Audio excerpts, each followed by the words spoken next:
Hello, my lovely listeners, and welcome to my podcast, We Share, We Grow. I'm your host and holistic coach, Aoife Rafter. If you want to be empowered to take action in your self-development journey, then you are in the right place. We Share, We Grow will bring you closer to reaching your full potential through sharing and growing from the life-changing advice of my favourite health and wellness experts. I believe that we grow through what we go through, and together we can become abundant in all aspects of health and wellness despite our health challenges. I'm so excited to be part of your self-development journey, just as so many of you have been part of mine. So let's do this. Let's share and grow together. Hello, my lovely listeners, and welcome to season 1 of my new podcast, We Share, We Grow. I am honoured to introduce my next guest. She is a resilient, brave advocate with a following of 11,000 on her Instagram account, Chloe's Hair Affair. She is here to share her inspiring story to educate us all on the topics of alopecia areata, stress, and well-being. Please welcome to the podcast, Miss Chloe Sheehan. Welcome, Chloe. Hi, Eva. Thanks so much for having me. I am so delighted and relieved to have you here recording correctly. This is take 2, listeners. We have had a little bit of a nightmare, Chloe and I. But we are here to talk about some really important topics. Alopecia areata is actually, I feel like people are becoming so much more vocal on it. I have a couple of friends recently that are going through it also. And I know it's a really difficult one for young women, and I do see a lot of young women becoming more vocal, and you've become really vocal on your Instagram story sharing your wellness journey. So I would like you to kind of explain where it began from. You were saying you were 23 when you first started finding patches. Yeah, so I was in my early 20s and I had lovely long blonde hair, and I was getting my hair done, and the hairdresser noticed a small coin-sized patch basically at the nape of my neck. It's kind of funny looking back because I freaked out. I even have photos of it on my phone because I spent the whole night trying to take photographs of it, and like it was really tiny, but it was so traumatic to me at the time. I was saying, "Oh my God." I was working as a dental nurse and I used to tie my hair up every day, and I was wondering, I was starting to get really self-conscious, and I was like, who's after seeing it, and all these sorts of things. And I went to the doctor and I thought it might be a bit of my eczema or something that just stops the hair from growing in that small little patch, because it wasn't, to me it was a big thing, but to look at it wasn't even anything to talk about. It was so small. All my bloods came back perfect. The skin looked fine. Everything was fine. And I was referred on to a dermatologist. My GP suspected it was alopecia, but I suppose she didn't want to upset me more. She could visibly see how upset I was over this. While I was waiting for the dermatologist, it progressively got worse. The patch began to spread and I started to get little other patches, but the whole time it was around my ears and at the back of my neck. I was always able to cover it with my blonde hair. And I think, if as well, the fact that I was blonde, the scalp didn't look as drastic, so it was all kind of blending in, and I was getting on with things. My biggest issues, I think, with the time I was suffering from it then was that, I had stuff like my partner's graduation, and I would have to book in for a blow dry and make sure it was professional, made my hair look the biggest it could. It just looked a bit lifeless and limp because I'd half the amount of hair trying to cover double the amount of scalp. But it grew back. It did grow back, and it grew back better than ever. It was lovely. It grew to about an inch and a half. Lovely baby hair. It was lovely and soft. It was really, really healthy. And I had it all through the summer, and it was great. I couldn't believe that this was over. I had sort of closed the door on alopecia. I was very ignorant, I suppose, going into it. I knew nothing about alopecia. I knew no one who had alopecia. I had just heard the word previously, and I knew it meant hair loss. So that was February to the summer, and then come that November, I was in the shower and I noticed my hair getting progressively thin. There was clumps coming out, and I was saying, okay, what's this about? And I was saying, and I was thinking to myself, I was like, this can't be happening again. I was like, no. I was like, first time it never came out in clumps. It was just falling away, and the patches just happened to show up from it. I had never actually physically seen clumps. So I was like, this has to be something else. And, was I very rough with my hair? And next thing I looked in the mirror and I started dissecting my hair into bits just to have a good look at the scalp. And it was very visibly thin and patchy in around the same areas, around my ears and around the back of my neck. Now, the problem with this time was in the space of about 3 or 4 weeks, I couldn't leave the house. It had gotten so bad. So I had gone through months of this at the start of the year where I was always able to cover it. Now it was happening much faster physically than I was able to mentally deal with. It was happening at a very, very rapid pace. And then come that winter, I mean, I always think Christmas is great. We all love Christmas, and it's nice to have something nice in the blunt of winter. But it can be a very, very depressing time for people. Whether it's just financially or work stresses or anything, or sads, or some people might be on the verge of depression and it really kicks into play at winter and the evenings are dark and we can't get out for walks and do nice things for ourselves. So I basically spent the whole of winter locked into my bedroom. I didn't want to go anywhere or do anything. I was severely depressed. I suppose I was a young girl. I was traumatized from the situation. I felt like I had nowhere to turn to, and I think that was one of my biggest issues and one of the biggest reasons I started my Instagram page.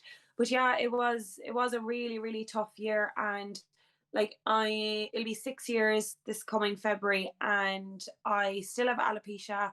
I have it at the back. I'll just show you for anyone watching. Oh, yeah. Okay. I still have alopecia. I still live with alopecia behind my ears and at the back of my neck. But I'm just on a completely different path. I'm on a completely different side, and I suppose I've learned a lot from probably the most traumatic thing that ever happened to me. But it was a very tough year, and it's been a very tough couple of years. But it's also been a really rewarding couple of years with all the work I've done with Instagram, and the amazing community Yeah. I've gotten. You're phenomenal. You're absolutely phenomenal to see your growth on Instagram. It's so inspiring. Do they know, like, medically, like, what causes alopecia, or do you know, like, your triggers? Is it individual? It's a good question, and it's a very blasé question. So that I'm a kind of a person that I like to be really organized. I like to get to the point. I like to, know a cure. I'm not the kind of person who just sit back and see. And I suppose I divulged into buckets and buckets of research, and I probably read every bit of research out there because there's not that much. Yeah. But it's basically an autoimmune disease. There's no alopecia in my family. There is autoimmune disease, but the more I looked into that, the more I realized that there's probably some sort of autoimmune disease in everyone's family, be it diabetes, lupus, arthritis, some sort of Allergies, eczema, as you were saying. exactly. We all have something. So that didn't really trigger. Genetics didn't really trigger for me. Um it is kicked off by raised cortisol levels in the body. So they can raise, or stress can raise them. So although stress doesn't cause alopecia, stress can kick it off basically. So I would have had an autoimmune disease that was lying dormant, and the bar could be in the middle and you could be slightly under the bar. Kick that off. You don't have to kick it off a huge amount. As long as you went over that line, the alopecia was going to kick in. So yeah, I was going for smear tests and examinations and procedures at the time. And I suppose I'm fine now, and I wasn't stressed about it, or so I thought. Mentally, I was like, it's fine, I'm fine. But there were certain things that my body was trying to tell me. I wouldn't sleep leading up to results. I wouldn't sleep leading up to the hospital appointments. And obviously my body was stressed. And what I should have done, I don't think it would have stopped the alopecia, but what I should have done is said, this isn't nice. I don't like going here, rather than trying to plot along, push it down and say, it's fine, it's fine, it's fine, because that doesn't get anyone anywhere. So I suppose just because of the time frames, it matches up with that we'll say, stressful period in my life. Although if I went back to the time that all the doctors said, "Are you stressed?" I was like, "Nope, don't know what you're on about."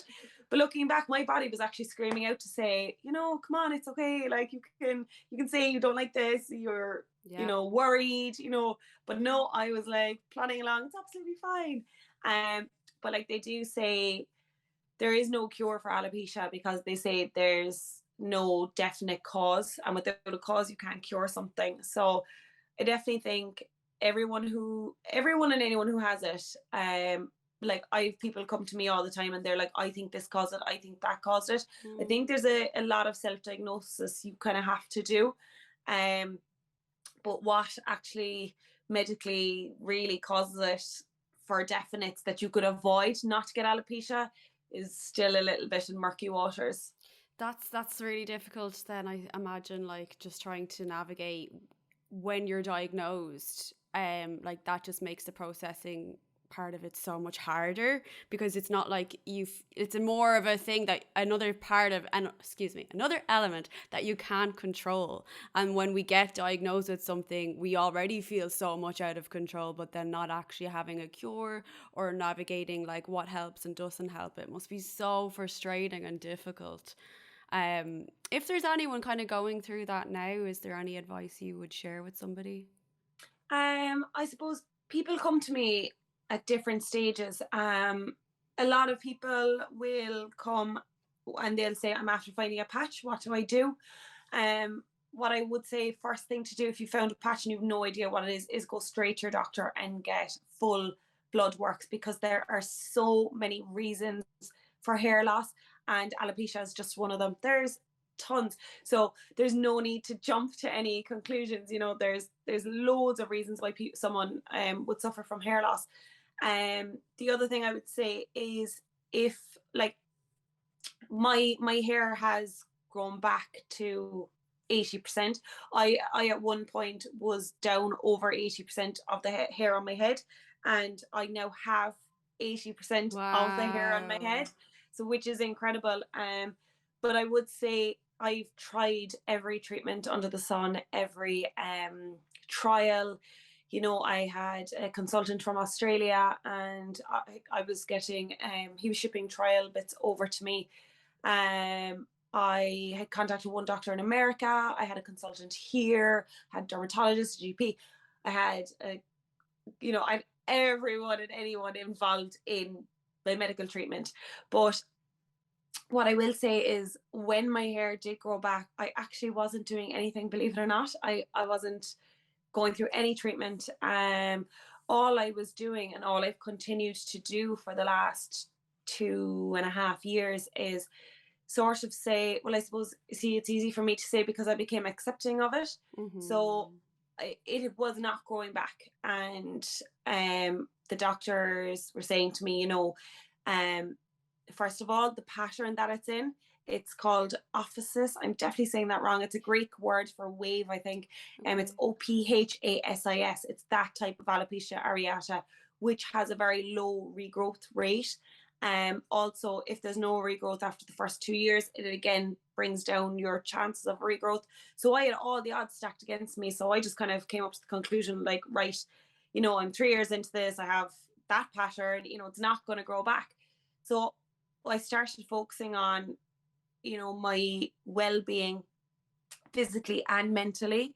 So we'll say physically, what I do for myself is I make sure that I use the best of products, and I treat my scalp and my hair like gold. So don't use heat on my hair. Well, I do, but I don't. I try not to use heat. I invest in good products. Before I would have just got whatever shampoo was an offer in the supermarket. It makes me gag at the thought. I'd say so, yeah. I just really got to exfoliate my scalp once a week. I literally treat it like I'm on a strict skincare regime for my face. I do that with my hair, and it's like you can even see there, like my hair is so healthy. Yeah, It hasn't been incredible dyed. shine off it. It's unbelievably healthy. It just goes to show, when you nurture something and you mind it like that. Whereas I wouldn't have before. I would have done all the wrong things. But like us but all yeah, so though, I like did you were that. just you weren't doing anything extra bad or whatever. You're just being like a young one, Exactly. dyeing your hair and burning Yeah, your I hair was with just straighteners and plodding GHDs. along. Yeah. Absolutely. And then I take supplements, so I make sure that, you know, I get my bloods checked very regularly to make sure everything is fine. And then I like to take supplements. There's loads of different types of supplements out there, and there's different ones for different people. But sometimes it's a good bump up to get extra vitamins into you. Um, I also try and, you know, keep my sleep regime the best. A lot of studies I looked into, sleep had a huge effect on hair loss in general. So I definitely try encourage good sleep hygiene as, but like, I know. as best I can. There's only It's so much tough. of that we can do. Yeah. Phones are addictive. Yes. And then I suppose mentally, I just completely changed my attitude. I went straight onto, I'd say I was in the depths of my alopecia and my depression. And I went and I did an 8-week mindfulness course and a weekend retreat. I really dove deep into, you know, mental health and like mindfulness, yoga, meditation, Good one. all those sort of things, because I have a great family. I've had a great childhood. I had a great upbringing. So I never had to even tiptoe into any of these things. I was literally just plodding along and not taking much notice, not minding myself. I didn't need to mind myself, but it was just something that never crossed my mind. And I suppose when I had hit rock bottom, I gave myself such a fright that I had to introduce these things into my life. And now I'm always preaching about it, because I'm like, I don't care if there's nothing going on in your life, like you need to do these things. Like these are so beneficial.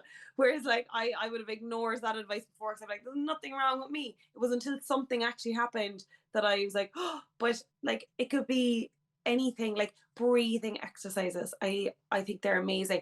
I mean, I'm only a human. I teach people about them. I always go on about them. I've taught them in schools, and they're really, really powerful. They're really quick technique in to calm the mind and calm the body, and that'll bring down cortisol levels.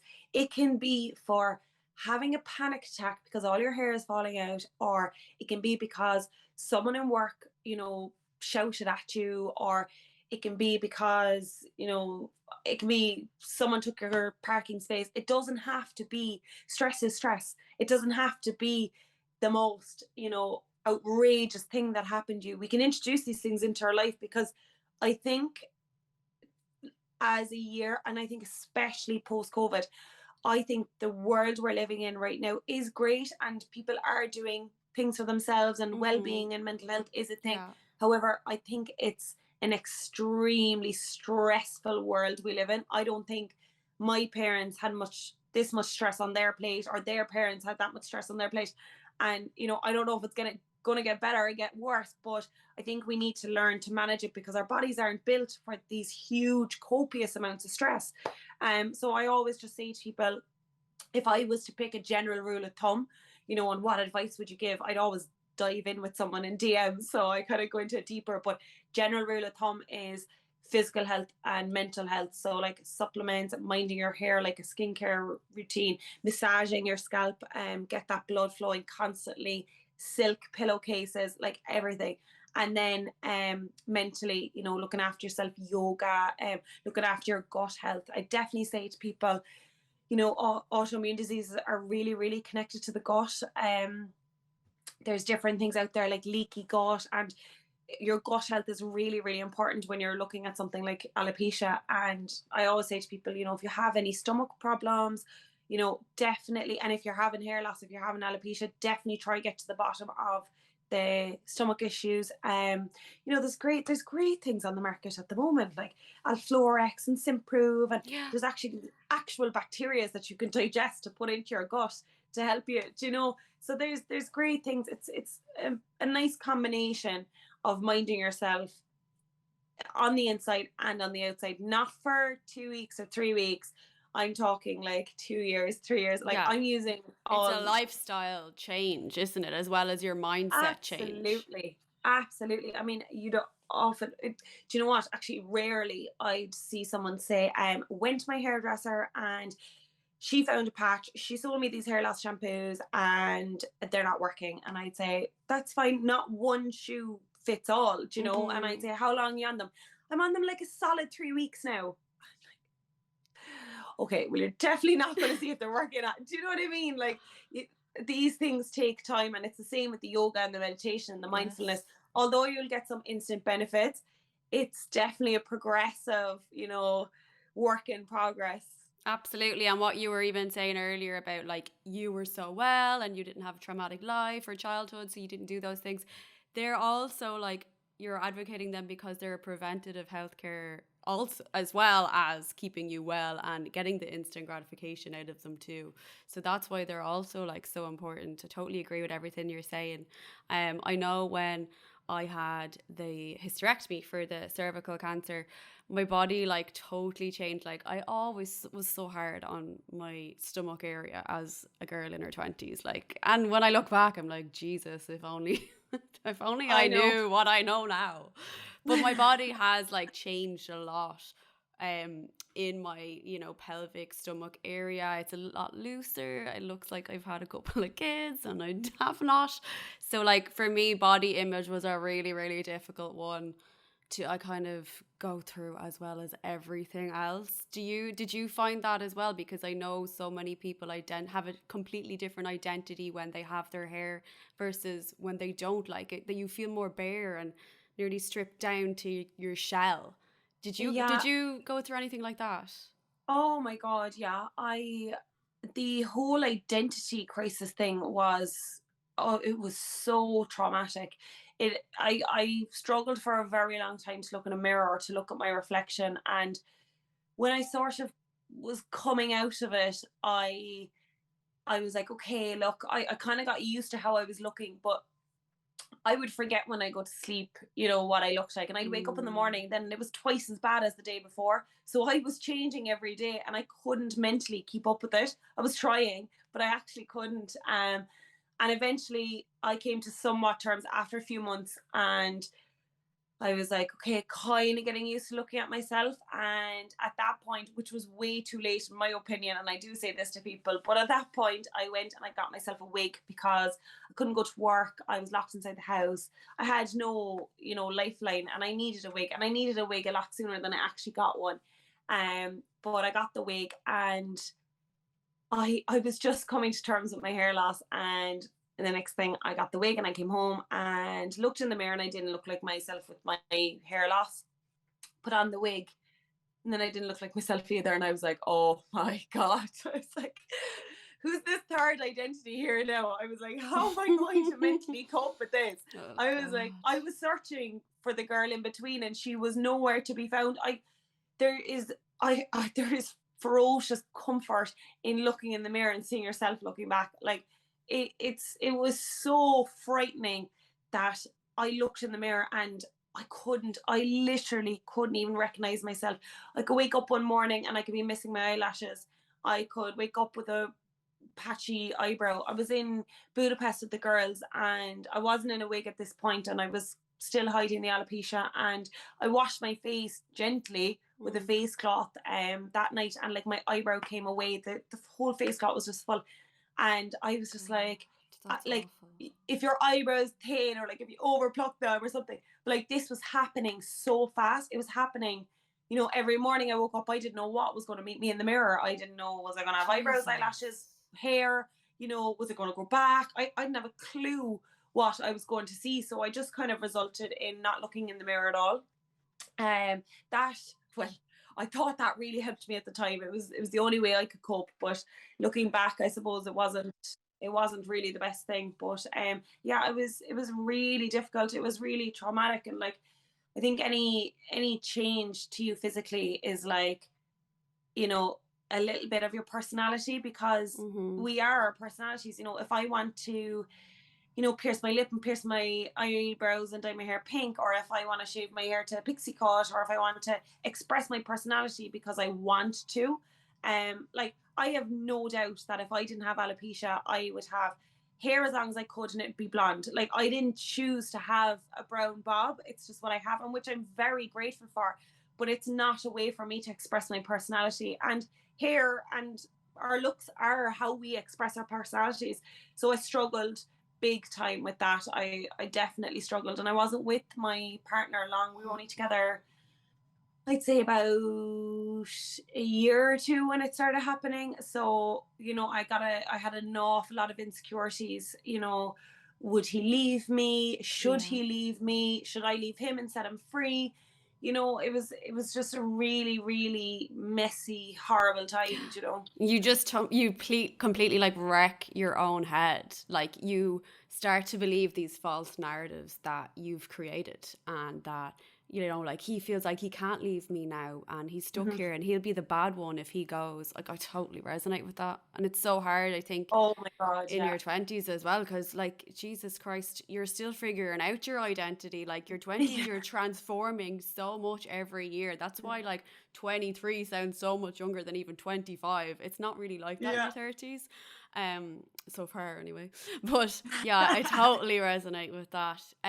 You're just so honest and so inspiring and so articulate, and you've used all of that to go to a next level, which you briefly touched on earlier. You're now educating young people about health and well-being in schools, which I just think is phenomenal.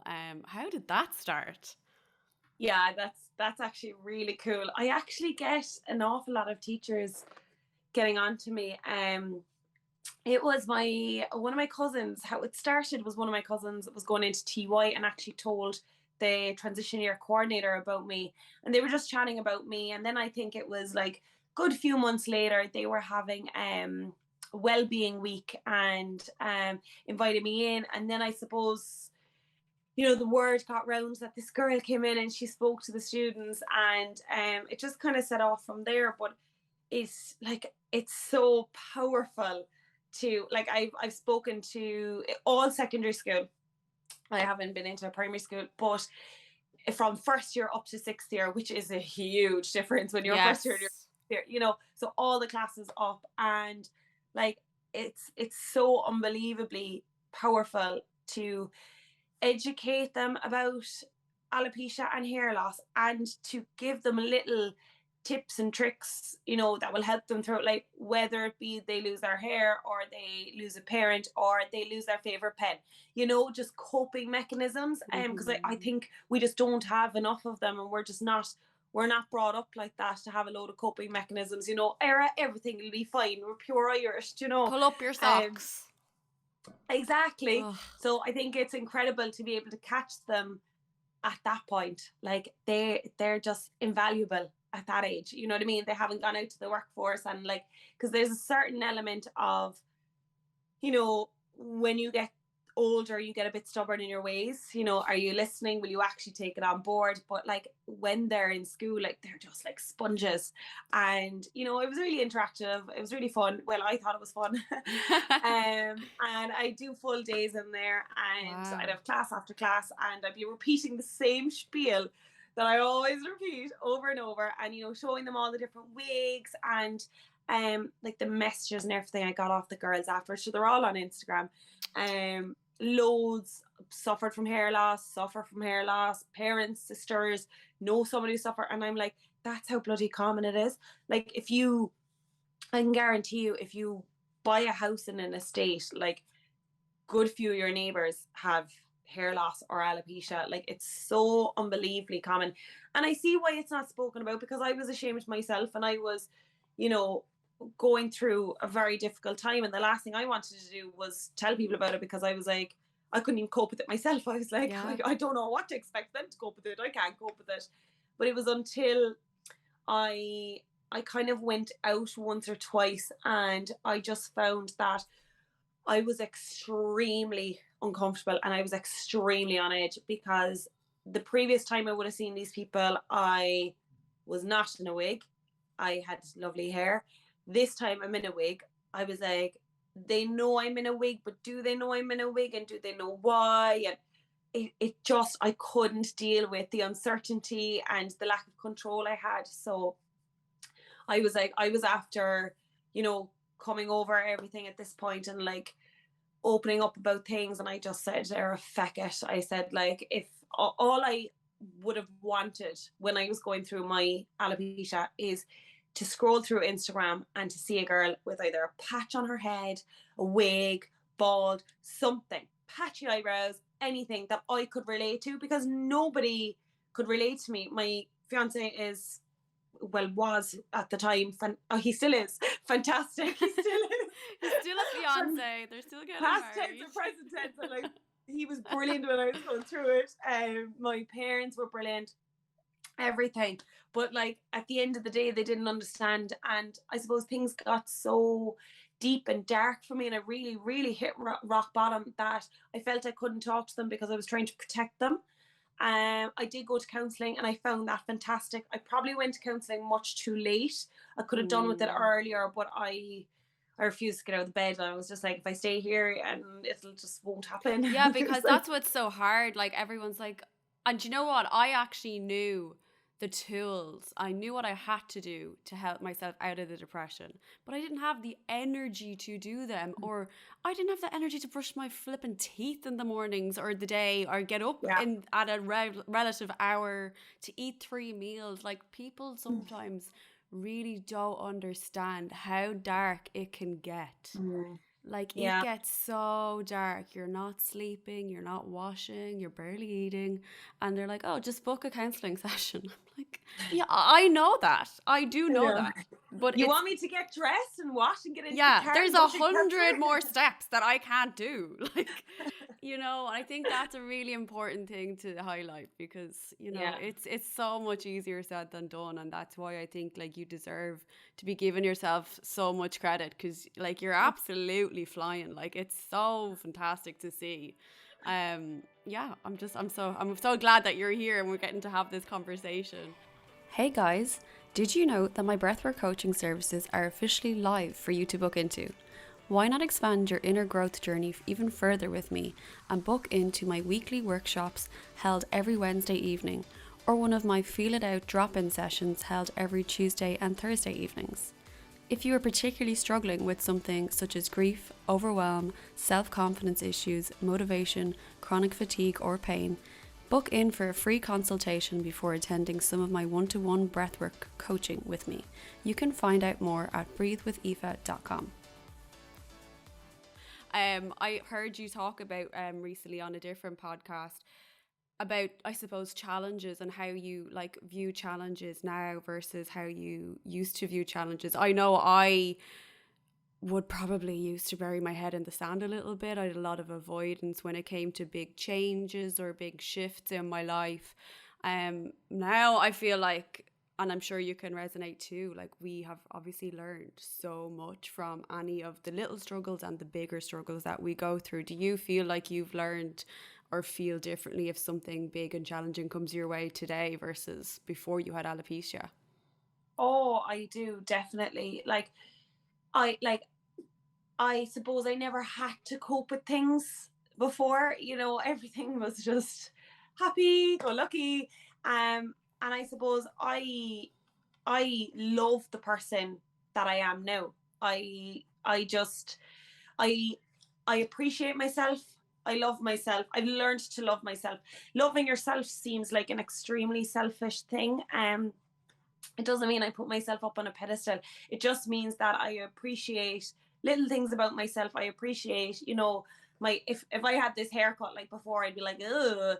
Whereas now I'm like, I love it. I just appreciate it so much, and I'm so grateful for it. And I suppose relationships in life, like, they're either going to sink or swim when you go through something like this. And I really appreciate what happened. Like, there's people there that were acquaintances of mine, and what they did when they found out about my hair loss, like, it went above and beyond. Like, you know, people can shock you. They can be incredible, and sometimes you have the blinkers on and you don't see these lovely qualities about people when, you know, life is going 100 miles an hour. But when something like that happens, people do, it's true what they say, people really do show their true colors. And, you know, it was just a time, I think I'm so grateful for people and the way that they treated me. But I think I've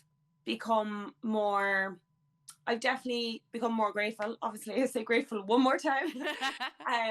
But I definitely changed my attitude to everything. I wouldn't say I was ever a negative person, but I wasn't overly positive either. Whereas the last 2 years I've been extremely positive, and it's strange because my mum is so unbelievably positive, and so you think that I would just be like that anyway. But the last 2 years, like the exercises I've introduced into my life and everything has just, it has done nothing but benefit me. Do you know? And I would have never have done any of it without losing my hair. Yeah, I totally agree. I totally agree because I feel like even like what I'm talking about in the intro that I pre-recorded to the podcast, like you have to sometimes just go through it and grow through it. Sometimes you're not going to learn it until something massive happens, a massive shift, till you hit your rock bottom. I mean, look at us now. Like, you know, I know before, like when we were diagnosed, you know, we didn't know each other, but I'm just imagining that there's no way you could have told either of us that we'd be where we are now and believe it. Like, I know. we couldn't I get know. up to brush our teeth, put on deodorant, I'd call you from the bed. Hello, Aoife. if at all. Like, I remember I messages know. coming in and just ignoring them, but also still feeling so alone and disconnected. Like, so much. Disconnected is a very good word. Disconnected. Like, from yourself, from the world, from everything. Mm-hmm. From your own body, even. From From your society, body. from everything, from your loved ones, but from your own body, just completely disconnected. That's Yeah. a really good word, Aoife. Well done. Thanks, girl. Well, we've learned the hard way for these words. Yeah, I also kind of wanted to, I suppose, ask what it's been like sharing your vulnerability on social media, because I know from like my own experience it's not easy. Generally people like us don't get too much hate, but still we can get a bit of like not hate, but I suppose some people can meet us with their own frustrations in their own diagnosis story and things like that. Like, how do you protect yourself from that kind of vibes and energy coming your way? Yeah, like it's very, I think if you had a page, you could, just an ordinary page, you could protect yourself. But the fact that like the page is based on complete and utter vulnerability, there's almost no way to protect yourself from it. So I kind of said to myself day one, look, whether I get 100 followers or 100 million followers, you know, this will come, a portion of it will come, and I'll have to just deal with it. I've been very, very lucky though. You know, it's like one thing that really annoys me is when somebody comes to me and they tell me that they have a cure. I'm like, there is no cure. I read my research, but they're like, I have a cure, you know, and I'm like, no, no. Do you know, like there's stuff like that definitely bothers me. But like we'll say hatred wise, I I got something one time. I actually got a lot one time actually, and I think that was the only time. I don't know why I'm laughing, but I actually think it's a funny story. It was, I remember telling my fiance, and I remember he was getting laughing. I was like, it's not funny, I'm really upset. But there was this massive YouTuber in America. And bear in mind now, I have so many mums with small little girls who are completely bald or patchy on my page and who text me and message me constantly. So I'm very aware of that. And this, and also I'm gonna always cut across myself, but also there was a little girl, Rio, committed suicide last year. She was 12 in America over her alopecia and bullying. So this big, massive YouTube star with millions, now not thousands, millions of followers, did up I don't know, I don't watch YouTube, but you know, they do these prank videos and like, oh, it's funny. And so anyway, this little girl has long blonde hair and she's a stunning girl. And her mum runs her page, so she approves everything. And basically in the video, she goes into the bathroom and she puts on a bald cap and she turns on a razor to make the razor noise, and her mom comes running to the door and she starts banging on the door and she's like, what are you doing, what are you doing? And she's like, oh, I'm sick of my hair, whatever. And she's shaving and shaving and shaving. And she opens the door to her mum with the bald cap on. And she was like, oh my God, your beautiful hair. Where's my daughter? And the mum faints. And then the mum has passed out. And like, it was so bad. I was just like, how are we doing all this work? These tiny little, I've just barely 11,000 followers. I'm busting my balls trying to do all this work. And then someone with millions of followers is doing that to say, oh my God, the mother was so disgusted that her child was bald that she passed out cold.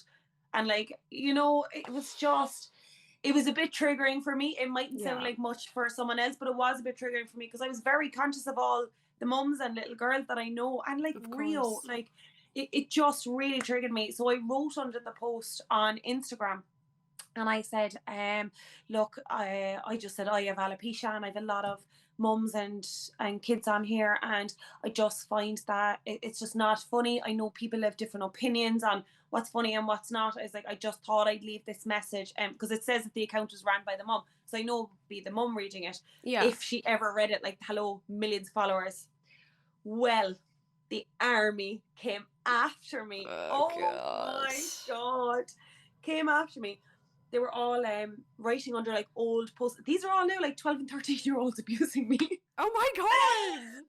They were like, shut up, Karen, and all this. And Declan, that was the funniest thing ever. I was like, it's not funny, Declan. She called me Karen.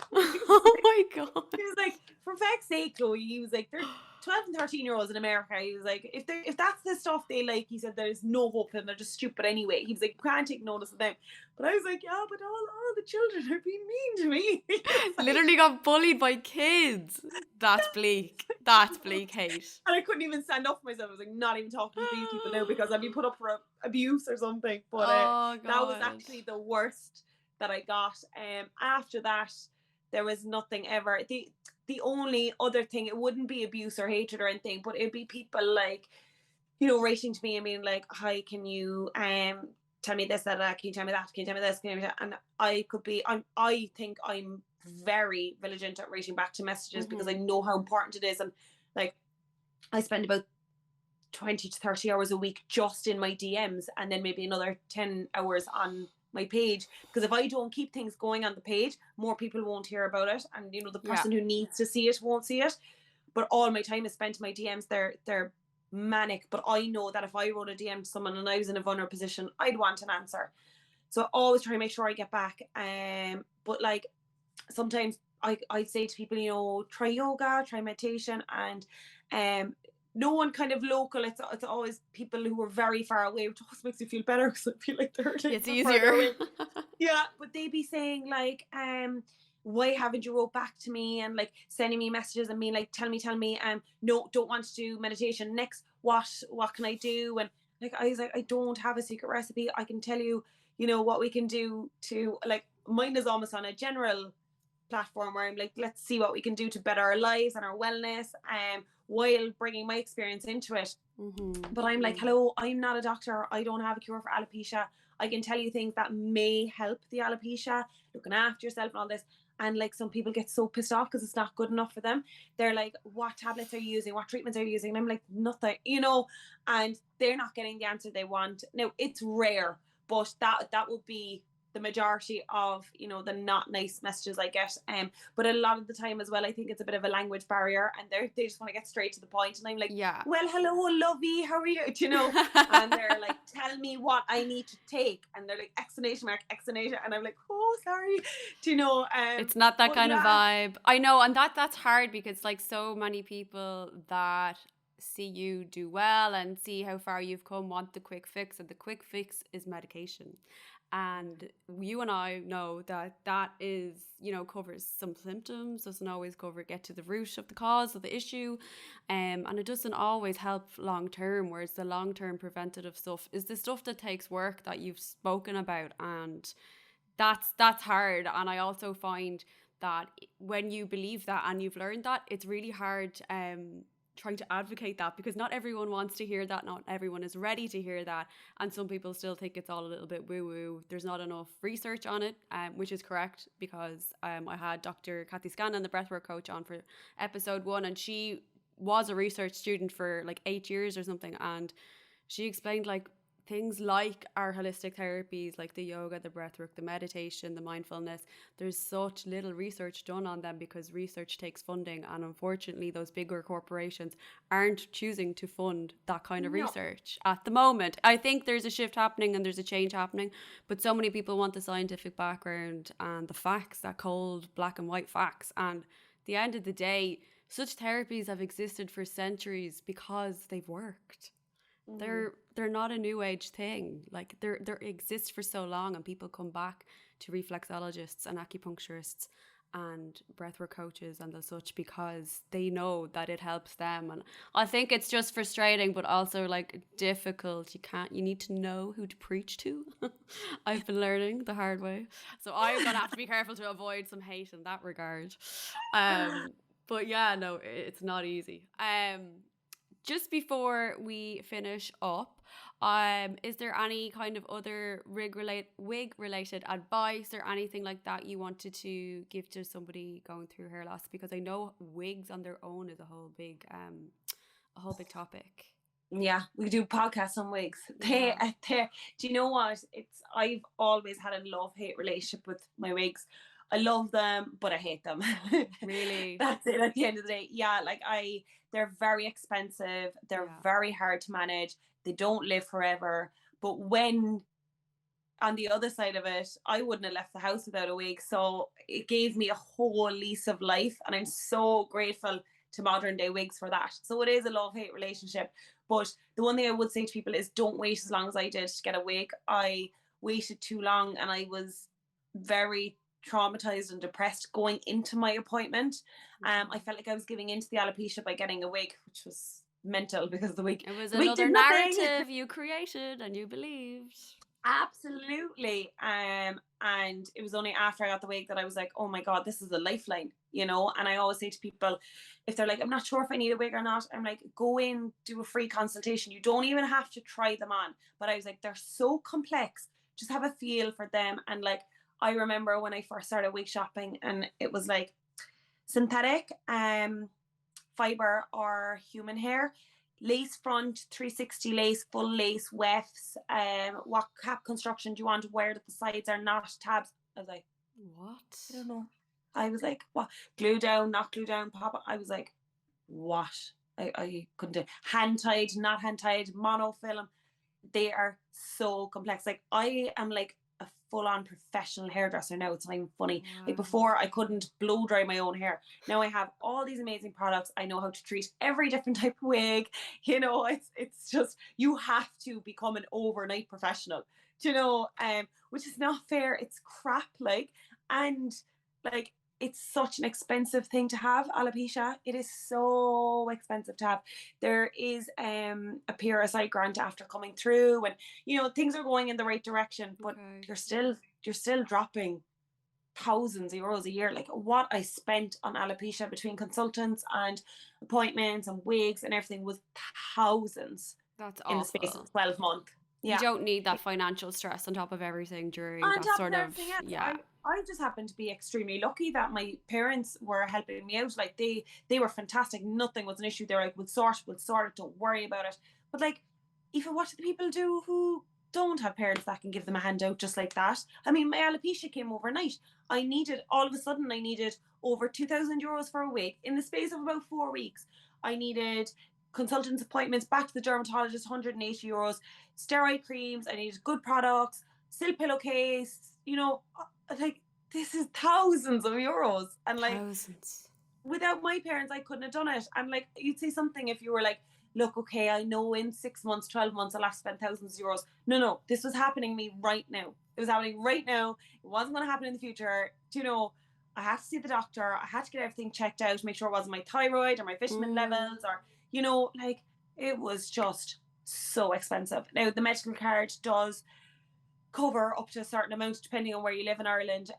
There are certain things, but like if you want, I wanted a really good, you know, human hair, realistic looking wig. So expensive.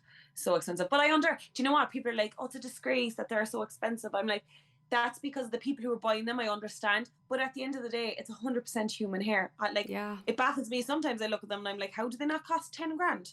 Because like there's a full head of human hair on it. I'm like, do you know, I'm like, this is unbelievable. You know, the hair's going down my back. I'm like, this is incredible. You know, so it's a bit, me and the wigs are a bit like friends one day and like I can frenemies understand. That's hard. That is hard. Yeah. But that's fair enough. But I think you've given, like, they do sound like a whole other podcast. Chloe, when are you starting a podcast? You need a podcast. I know my listeners will agree. You're phenomenal. Would you ever Eva, do one? imagine me having a podcast and having someone on. They'd be like, yeah, they wouldn't get a word in. Well, The worst I've podcast learned ever. a lot. Like, I still shout over people. I've learned a lot to just shut up because Alan's like, will you stop talking over everybody? I have to do all the editing. So you'll do it. You'll behave out of pure needing to, but I think you'd be amazing. You'd be so good. Do you want to share where everyone can find you and connect with you? Yeah, so my Instagram page is Chloe's Hair Fair, and my DMs are always open. No question whether it be about hair loss or not is not too big or too small. It's honestly, it's a very safe place. Nobody has access to my DMs except myself. I have tried an awful lot of things, and it's just a nice way to connect to people, and I'm part of a few communities. I can introduce people to communities and stuff. So yeah, it's a nice, safe little space if anybody needs it. Gorgeous. And we'll just finish up with our little rapid fire round. So I really need to know, what self-care ritual could you not live without, because you've so many? Oh, Yeah. Need to know, because you listed out so many and I'm like, oh, they're all really I good. know. Probably either breath work. Are you only saying that because you're barking up the right tree? I couldn't live without my breathing exercises, or candles. Really? Yeah. I was going to light this little candle here for this session, and then I literally forgot, and it's also like at the very end, if anyone can see. That's so funny. God, we're so similar. They're my little, I don't know, when you walk into my home, there's always loads of candles lighting. It's just my little thing, and I just love the twinkle off them, and it's just my little self-care. We can all make our little self-care things, and that's just I so agree. Every time we go down to watch Netflix, I light all the candles and I just like take a little moment and I do it with nice thought. And Alan's like, okay, is it seance, you witch? But I just love them. I want them everywhere. But your favorite self-care ritual doesn't have to be like sitting down like a monk and meditating. It can be something simple, like, So 5 minutes or less. Like, that's perfect. And yeah, like you can do it everywhere, anywhere. It's so cute. Your kind of top wellness advice that you like to share with people, kind of can be alopecia specific or maybe not, whatever you want. I think definitely sometimes, every now and again, whether you're in a stressful situation or not, try to reflect. I think reflection is really powerful. So you could even say the first Friday every month. I think a really good one is, if you get paid monthly, is payday, because payday will come and or like the first day of your period, something that will keep coming around. I was just going to say that. Oh my God, we're so freakishly getting in tune here. If you say, I'll do it every 4 weeks, all of a sudden 8 weeks have passed, you've been like, oh crap. So something that will happen once a month, a direct debit or something, does that be anything important? To just say, okay, you can write it down, which would be incredible. But even if you didn't want to write down and be like, what am I happy with at the moment? What do I want to work on? Just check in with yourself. You don't have to be stressed to check in with your body and check in with yourself. But reflection, I think, is super powerful for everyone and anyone. Absolutely. And I feel like when I write things down, it does clear them up a bit, because my head gets a bit jumbled. There's 100 million things going on. So that's why I think journaling is just so handy and practical. Brilliant. I know some people think it's a bit artsy fartsy, but like it is just so practical. I think it's amazing. It's like vomiting everything onto the page. And you can just get some beautiful ones and gorgeous little pens. And I love it. Favorite quote or affirmation? Ooh. Yeah, sorry, I'm putting you on the spot, but I just love quotes. No, you're okay. I remember talking to someone when everything is a story with me, actually, isn't it? You think I just say it and move on. I love I am beautiful. So I was talking to someone before, and the biggest struggle I had was, so a girl in my 20s, I never thought I was bloody beautiful anyway, because we're so critical of ourselves. And when my hair fell out, sure, like that plummeted. It just got worse. And I remember, you know, trying to do I Am Beautiful, and I was like, no, I can't. I was like, I'm beautiful and beautiful. I was like, I like really a sulky couldn't see. child. Yeah, I was like, I really can't see any, you know, beauty in me. I think I'm horrific. And a good tip that someone taught me was, okay, so you don't see yourself as beautiful. And I was like, no. And I was like, I'm trying to tell myself and it's not working. And why can't I affirm this?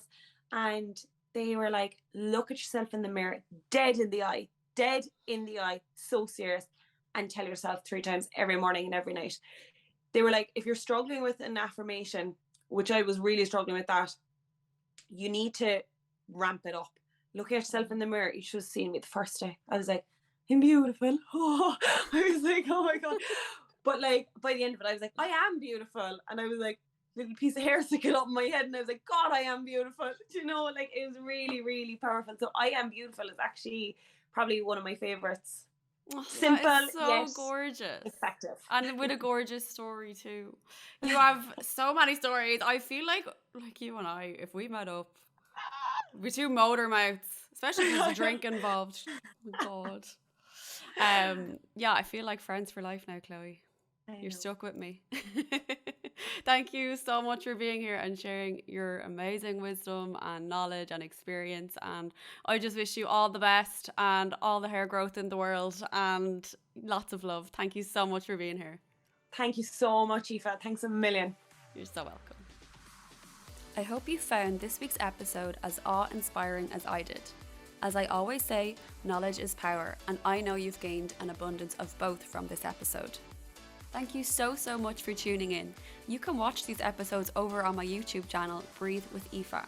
If you enjoyed this episode, please rate, review and subscribe to We Share, We Grow wherever you get your podcasts. And if you really enjoyed this episode, please donate over on my Patreon page, patreon.com/Breathe with Aoife, to help me gain the means to share and grow even more with you all. Thanks for listening.